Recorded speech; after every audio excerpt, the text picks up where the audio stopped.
வணக்கம் மக்களே! இந்த வீடியோல நம்ம சில பங்குகள் பற்றியான அப்டேட்ஸ் எல்லாம் பார்க்க போறோம். அது போக வரக்கூடிய வாரத்தில நம்ம மார்க்கெட் பெர்ஃபார்மன்ஸ் எப்படி இருக்கலாங்கிறத பற்றியும் இந்த வீடியோல டிஸ்கஸ் பண்ணலாம். ஒன்னொன்னா நம்ம பார்ப்போம். ஃபர்ஸ்ட்டு நம்ம பார்க்க போறது, கடந்த வாரம் நம்ம மார்க்கெட்டோட பெர்ஃபார்மன்ஸ் தான். லாஸ்ட் வீக் நம்ம மார்க்கெட் பெர்ஃபார்மன்ஸ் ரொம்பவே புவரான ஒரு பெர்ஃபார்மன்ஸா இருந்தது. பெருசா சிறப்பான ஒரு பெர்ஃபார்மன்ஸ டெலிவர் பண்ணல. அதே நேரத்தில பெரிய அளவுக்கான செல் ஆஃப் நம்ம மார்க்கெட்ல ஏற்படவும் இல்ல. நம்ம தொடர்ந்து வந்து டிஸ்கஸ் பண்ணிட்டு தான் இருக்கோம். ஸோ நம்ம மார்க்கெட்ல பெரிய ஒரு பெர்ஃபார்மன்ஸ் கடந்த வாரத்தில ஏற்படாததுக்கான மெயின் ரீசன் பார்க்கும்போது, அகைன் இந்த ஏஐ ரிலேட்டட் பங்குகள்ல ஒரு பையிங் பிரஷர் வந்து ஏற்பட்டிருக்கு. ஸோ கொரியா மார்க்கெட்டா இருக்கட்டும், இல்ல அமெரிக்கா மார்க்கெட்டா இருக்கட்டும். ஸோ நாஸ்டாக் பாருங்க திரும்பவும் 30,000 ரீச் பண்ணிருச்சு. கொரியா மார்க்கெட் பார்க்கும்போது 7,000 பாயிண்ட்ஸ் கிட்ட வந்து போயிருச்சு. 9,000 பாயிண்ட்ஸ்லேருந்து 5,000 பாயிண்ட்ஸ் வரைக்கான சரிவை கொடுத்து அகைன் ஒரு 2,000 பாயிண்ட்ஸ் வரைக்கான ரெக்கவர் வந்து கொரியா மார்க்கெட்ல ஏற்பட்டிருக்கு. ஸோ இது ரொம்ப நம்ம கவனிக்கக்கூடிய ஒரு விஷயமா வந்து இருக்கு. ஸோ யுஎஸ் மார்க்கெட்டோட டவுன்ஃபால் பாருங்க, எங்க ஆரம்பிச்சது 30,735 இதோட ப்ரீவியஸ் ஹையா இருக்கு. இப்போ 30,000ல இருக்கு. வெறும் 700 பாயிண்ட்ஸ் தான் டிஃபரண்ட்ல இருக்கு. ஃபர்தரா திரும்ப ஒரு ஏற்றம் நடந்ததுன்னா, கண்டிப்பா திரும்ப நம்ம மார்க்கெட்ல ஒரு பிரஷர் ஏற்படுவதற்கான வாய்ப்பு தான் இருக்கு. அதோடையும் குறிப்பா ஐடி பங்குகள்ல பிரஷர் ஏற்படுவதற்கான வாய்ப்பு அதிகமா இருக்கு. சரியான இன்ஃப்ளோ வராம போவதற்கான வாய்ப்புகள் கூட அதிகமா இருக்கு. பட் பல ஏஐ ரிலேட்டட் பங்குகள்ல நடந்துட்டு இருக்கக்கூடிய இந்த பவுன்ஸ் பேக்க பார்த்தீங்கன்னா, என்னால அக்செப்ட் பண்ணிக்க முடியல. ஸோ இது ஒரு ட்ராப்பா கூட இருக்கலாம் அப்படின்னு நான் நினைக்கிறேன். பெரிய ஒரு டவுன்ஃபால், அதுக்கப்புறம் திரும்ப ஒரு பவுன்ஸ் பேக். மேபி இந்த இடத்துல திரும்ப ரிட்டெயில் இன்வெஸ்டர ட்ராப் பண்றதுக்கான வேலைகள் நடக்குதோ அப்படிங்கிற ஒரு எதிர்பார்ப்பு எனக்கு வந்து இருக்கு. ஸோ கேர்ஃபுல்லா வந்து இருப்போம். நமக்கு என்னைக்கு அட்ராக்டிவான விலையில கிடைக்குதோ, அந்த பயத்த கடந்து, பிரஷர கடந்து, ஸோ நம்ம பங்கு பெறும்போது தான் கண்டிப்பா அதற்கான பலன் நமக்கு கிடைக்கும். எல்லாமே மார்க்கெட்ல பொன்னான டைமா இருக்கும்போது, நம்ம போய் முதலீடு பண்ணணும்னா, அடுத்து ஒரு பேட் டைம் ஏற்படும்போது, கண்டிப்பா அந்த பேட் டைம்ல நம்ம சிக்கி, நமக்கும் பேட் டைம் ஏற்படுவதற்கான வாய்ப்பு ரொம்ப அதிகமா இருக்குங்கிறத புரிஞ்சுக்குவோம். ஸோ தொடர்ந்து நம்ம குளோபல் மார்க்கெட்ட டிஸ்கஸ் பண்ணுவோம். என்ன நடக்குதுங்கிறத பேசுவோம். அங்க நடக்கக்கூடிய மாற்றங்கள் கண்டிப்பா நம்ம மார்க்கெட்ல ஒரு இம்பாக்ட் ஏற்படுத்தும் அப்படிங்கிறத புரிஞ்சுக்குவோம். ஸோ மேபி வரக்கூடிய நாட்கள்ல நெக்ஸ்ட் வீக் நம்ம மார்க்கெட்ல, அதாவது குளோபல் மார்க்கெட்ல குறிப்பா இந்த ஏஐ ரிலேட்டட் பங்குகள்ல திரும்ப ஒரு ஏற்றம் இருக்குன்னா, அது நம்ம மார்க்கெட்டுக்கு ப்ரெஷரா அமையும் அப்படிங்கிறத நம்ம புரிஞ்சுக்குவோம். ஸோ இப்போ வரைக்கும் பெரிய ஒரு செல் ஆஃப் நம்ம மார்க்கெட்ல ஏற்படல. ஸ்டில் எஃப்ஐஐஸ் பார்த்தீங்கன்னா, நம்ம மார்க்கெட்ல பையிங் சைட்ல இருக்காங்க. ஃபர்தரா ஒரு நல்ல ராலி, அதுவும் ஒரு டீப்பான ஒரு ராலி ஏற்பட்டதுன்னா, கண்டிப்பா நம்ம மார்க்கெட் கொஞ்சம் பிரஷர் ஆவதற்கான வாய்ப்பு இருக்கு. ஷார்ட் டெர்ம்ல ஒரு செல் ஆஃப் கூட ஏற்படலாம். ஸோ இது குளோபல் மார்க்கெட்ட சார்ந்து இருக்க போதுங்கிறத நம்ம புரிஞ்சுக்கிட்டா போதும். அடுத்தது பார்த்தீங்கன்னா, HDFC பேங்க். ஸோ இப்போ HDFC பேங்க் நேத்தெல்லாம் நான் நைட்டு சும்மா உட்காந்து செக் பண்ணிட்டு இருந்தேன். நைட்டு கிட்டத்தட்ட ஒரு 1 மணிக்கிட்ட ஆயிப்போச்சு தூங்குறதுக்கு. ஸோ என்ன ஏன் உட்காந்து பார்த்துட்டு இருந்தேன் அப்படின்னு பார்த்தீங்கன்னா, ஸோ இப்போ இந்த HDFC பேங்க்லாம் தொடர்ந்து பார்த்தீங்கன்னா, பெர்ஃபார்மே பண்ணாம கிடக்குது. சரி என்னடா இது இவன் என்ன பண்ணலாம் அப்படின்ட்டு உட்காந்து யோசிச்சுட்டு இருந்தேன். ஸோ ஒரு நல்ல வங்கி பங்கு அதில மாற்று கருத்து இல்ல. பல வங்கிகள் நல்ல பெர்ஃபார்மன்ஸ குடுத்துட்டு இருக்கு. அதிலயும் சந்தேகம் இல்ல. ஆனா, ஸோ பல வருடங்களா 5 வருடத்துக்கு மேல தொடர்ந்து பெர்ஃபார்ம் பண்ணாத ஒரு நிறுவனமா HDFC பேங்க் இருந்துட்டு இருக்கு. ஸோ இதில இருக்கக்கூடிய நிறை குறைகள பற்றி நம்ம இதுக்கு முன்னாடியே டிஸ்கஸ் பண்ணியிருக்கோம். என்ன பிரஷர் இங்க ஓடிட்டு இருக்குங்கிறத பற்றியும் நம்ம டீட்டெயில்டா பலமுறை வந்து பேசியிருப்போம்.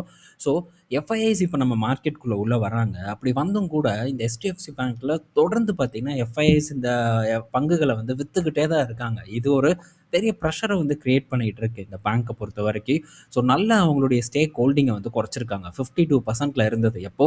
September quarter 2023ல. பட் இப்போ 2026 ஜூன் குவார்ட்டர்ல பார்க்கும்போது 41%ஆ இருக்கு. 11% பார்த்தீங்கன்னா, பங்குகள வந்து குறைச்சிருக்கிறத நம்மளால பார்க்க முடியுது. அதுவும் இந்த குறைப்பு தொடர்ந்து வந்து ஏற்பட்டுட்டே தான் இருக்கு. அதுவும் போன குவார்ட்டர், அதுக்கு முன்னாடி குவார்ட்டர்ல ரொம்ப வேகமா இந்த குறைப்பு வந்து ஏற்பட்டிருக்கிறத நம்மளால பார்க்க முடியுது. ஸோ இங்க குறையுது. அதே மாரி டிஐஎஸ் பார்த்தீங்கன்னா, தொடர்ந்து HDFC பேங்க்ல பொசிஷன பில்ட் பண்ணிட்டு இருக்காங்க. கீழ விழுக விடாம காப்பாத்திட்டு இருக்கிறது டிஐஎஸ் அப்படின்னு நம்ம சொல்லலாம். ஸோ இவ்வளோ வித்தும் கூட HDFC பேங்க்ல 40% மேலான பங்குகள எஃப்ஐஐஸ் வந்து ஹோல்டு பண்ணிட்டு இருக்காங்க. ஸோ இவன் என்னைக்கு திரும்ப வருவான்னு தெரியல. தொடர்ந்து நம்ம கவனிக்கணும்.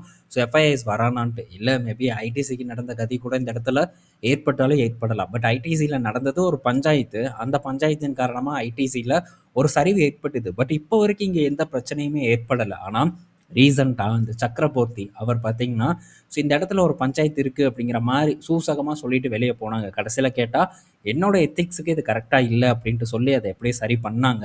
பட் இந்த மாரி போன ஒரு விஷயம் பார்த்தீங்கன்னா, இன்னும் பெரிய அளவுக்கான ஒரு சந்தேகத்த HDFC பேங்க்ல ஏற்படுத்தியிருக்கு. எனக்கும் சந்தேகம் இருக்கு. ஏதாச்சும் பின்னாட்கள்ல ஒரு பெரிய ஒரு பூகம்பம் வெடிக்குமோ அப்படிங்கிற ஒரு பயமும் வந்து இருக்கு.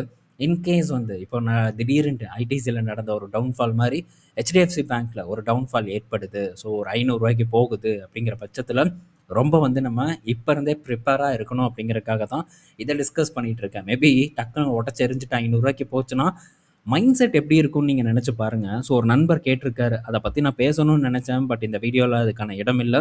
அடுத்த வீடியோவில் கண்டிப்பாக அதை பற்றி டிஸ்கஸ் பண்ணுவோம். அது இன்னொரு பங்கு. ஸோ மனநிலைமை ரொம்ப மோசமாக போகும்.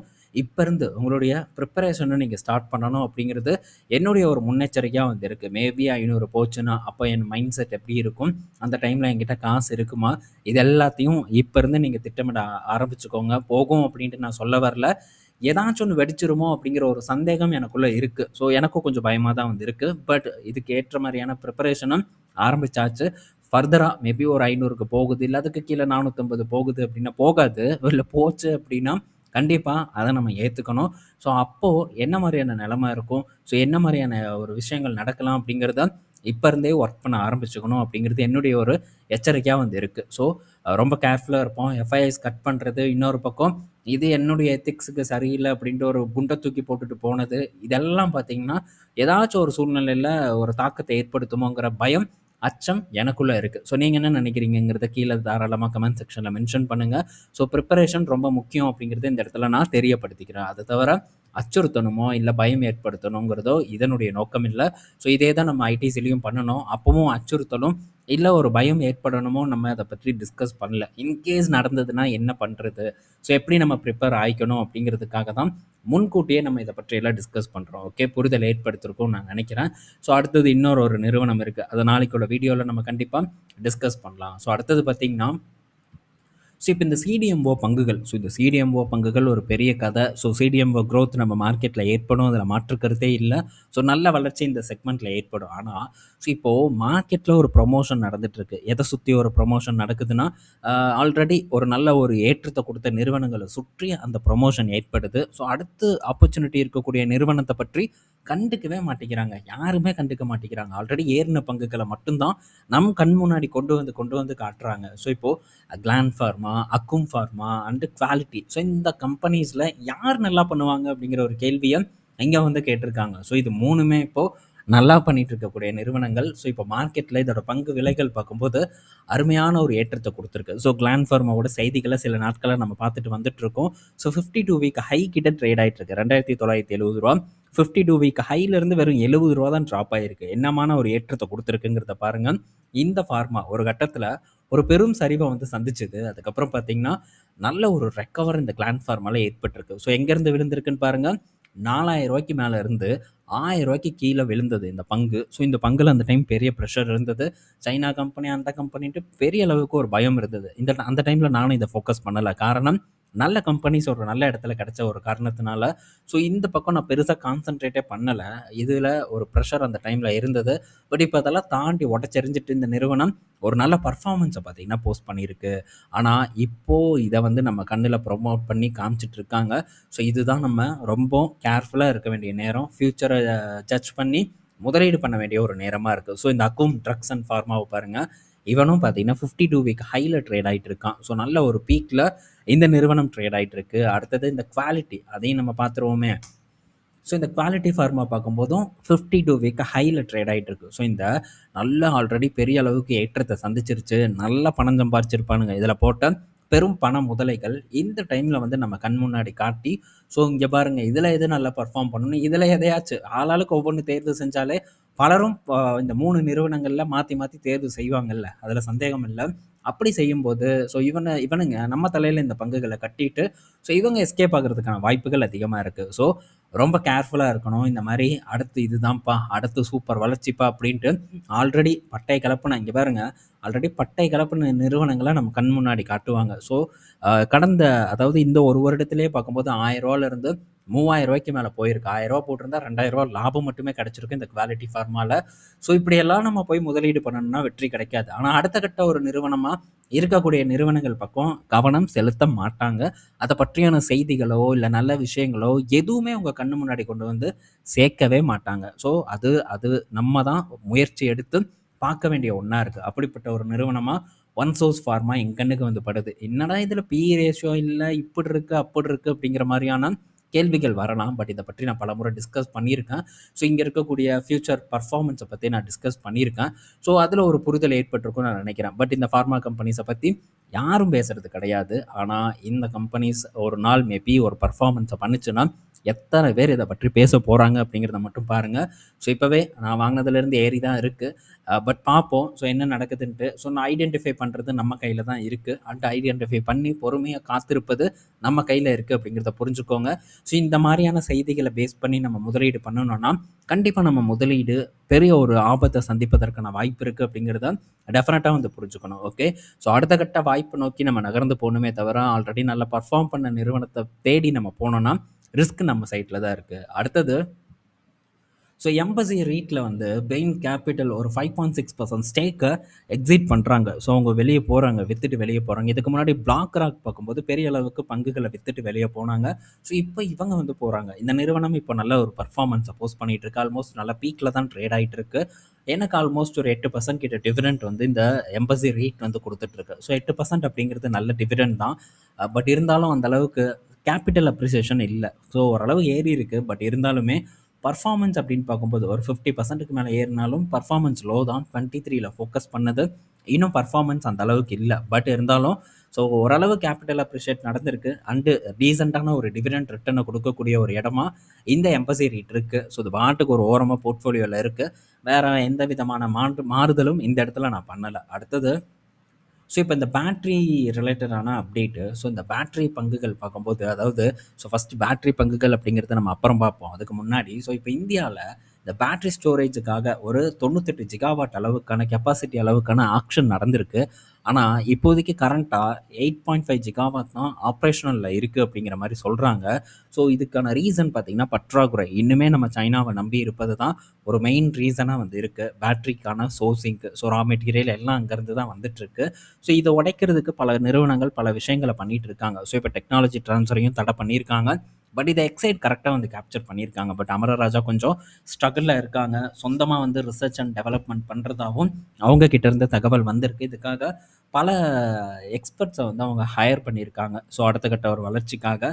கொஞ்சம் சிக்கலில் தான் நம்ம நாட்டு பேட்டரி நிறுவனங்கள் இருந்துட்டு வந்துட்டுருக்கு. மேபி வந்து அவங்க ஃப்யூச்சரில் ஏதாச்சும் குளோபல் கம்பெனிஸை அக்யூர் பண்ணுறது அண்டு புது டெக்னாலஜி கெமிஸ்ட்ரி செல்ஸை உள்ளே கொண்டு வருவது இந்த மாதிரியான விஷயங்களை அவங்க பண்ணியே ஆகணும். பண்ணினா தான் அடுத்து கரெக்டாக நம்ம நாட்டோட டிமாண்டையும் பூர்த்தி பண்ண முடியும். அவங்களுடைய வருவாய் வளர்ச்சியும் உயர்த்த முடியும். இந்த செகண்ட் ஹாஃபில் 2 அடுத்த குவார்ட்டர் முடிஞ்சதும் இல்லை இன்னும் சில மாதங்களில் பார்த்திங்கன்னா ரிலையன்ஸோட பேட்ரி பிளான்ட் வந்து ஓப்பன் ஆக ஆரம்பிச்சிடும். ஆனால் ரிலையன்ஸ் வந்து இந்த ஒரு கேப்பை பயன்படுத்துவாங்களா அப்படின்னு பார்த்தா டெஃபினட்டாக பயன்படுத்துறதுக்கான வாய்ப்பு ரொம்ப கம்மின்னு நான் நினைக்கிறேன். ஏன்னா அவங்களுக்கு சொந்த தேவை வந்து அதிகமாக இருக்குது. அவங்களுடைய ஜாம்நகர் ப்ராஜெக்ட்டுக்கு இந்த பேட்ரி ஸ்டோரேஜ் சிஸ்டத்தை வந்து யூஸ் பண்ணுறாங்க. ஃபஸ்ட்டு அவங்களுடைய தேவையை பூர்த்தி செய்கிறாங்க.